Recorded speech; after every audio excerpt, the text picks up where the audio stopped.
Hi friends, ఇప్పుడు నేను సంవత్సరం అంతా నిల్వగా ఉండే ఆవకాయ పచ్చడి ఎలా చేయాలో చూపిస్తాను. పచ్చడిలోకి ముందుగా మసాలాను ప్రిపేర్ చేసుకుందాం. ఒక ప్యాన్ తీసుకొని ప్యాన్ హీట్ అయిన తర్వాత 2 టేబుల్ స్పూన్ల మెంతులు వేసుకొని గోల్డెన్ కలర్ వచ్చేంత వరకు వేయించుకోవాలి.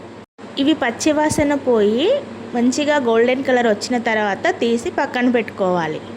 ఇప్పుడు అదే ప్యాన్లో 100 గ్రాముల ఆవాలను కూడా తీసుకొని చిటపటలాడి మంచి సువాసన బయటికి వచ్చేంత వరకు వేయించి తీసి పక్కన పెట్టుకోవాలి. ఇప్పుడు అదే ప్యాన్లోకి 50 గ్రామ్ జీలకర్ర కూడా వేసుకొని పచ్చివాసన పోయేంత వరకు వేయించుకొని తీసి పక్కన పెట్టుకోవాలి. ఈ మసాలా దినుసులన్నీ చల్లారిపోయిన తర్వాత ఒకదాని తర్వాత ఒకటి మిక్సర్ జార్లో వేసుకొని మెత్తని పౌడర్లా చేసుకొని పక్కన పెట్టుకోవాలి. సమ్మర్ సీజన్ అనగానే మనందరికీ గుర్తొచ్చేవి మామిడికాయలు.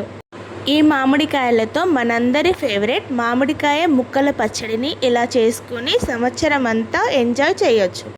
ఈ మసాలాలన్నీ పౌడర్ చేసుకున్న తర్వాత 1/2 కిలో వెల్లిపాయల్ని పొట్టు తీసుకొని మిక్సర్ జార్లో వేసుకొని బరకగా మిక్సీ పట్టుకోవాలి.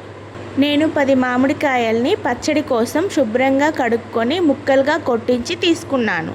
ఈ మామిడికాయ ముక్కల్లోకి ముందుగా రెడీ చేసి పెట్టుకున్న ఆవ పొడి, జీలకర్ర పొడి, మెంతి పొడి, గుప్పడి వెల్లిపాయల్ని ముందుగా పేస్ట్ చేసి పెట్టుకున్న వెల్లుల్లి ముద్దను కూడా వేసుకోవాలి. 1/2 కిలో కారం వేసుకోవాలి. నేను పచ్చళ్ళలోకి కలర్ కోసం 3 మ్యాంగో మిర్చి పౌడర్ని ఒక చిన్న గ్లాసు వేసుకుంటున్నాను. ఇందులో 150 గ్రామ్స్ కల్ల ఉప్పుని ఎండలో కొద్దిసేపు ఆరబెట్టుకొని మిక్సీ పట్టుకొని వేసుకున్నాను. ఇలా రాక్ సాల్ట్ వేసుకోవడం వల్ల పచ్చడి ఎక్కువ రోజులు నిల్వగా ఉంటుంది. ఇంకా టేస్ట్ కూడా చాలా బాగుంటుంది.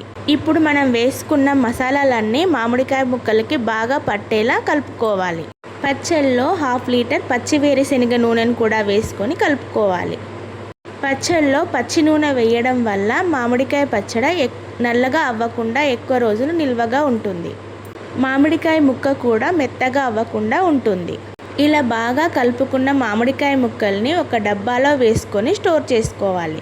లేదా మీకు నచ్చినట్లు పోపు కూడా వేసుకొని తీసుకోవచ్చు. ఈ కొత్త ఆవకాయ పచ్చడిని వేడి అన్నంలో కొద్దిగా నెయ్యి వేసుకొని తింటుంటే ఆహా, చాలా బాగుంటుంది. ఆవకాయ లవర్స్ ఈ వీడియోకి ఒక లైక్ చేయండి. ఇలాంటి మరిన్ని టేస్టీ రెసిపీస్ కోసం మామ్స్ కిచెన్ని సబ్స్క్రైబ్ చేసుకోండి.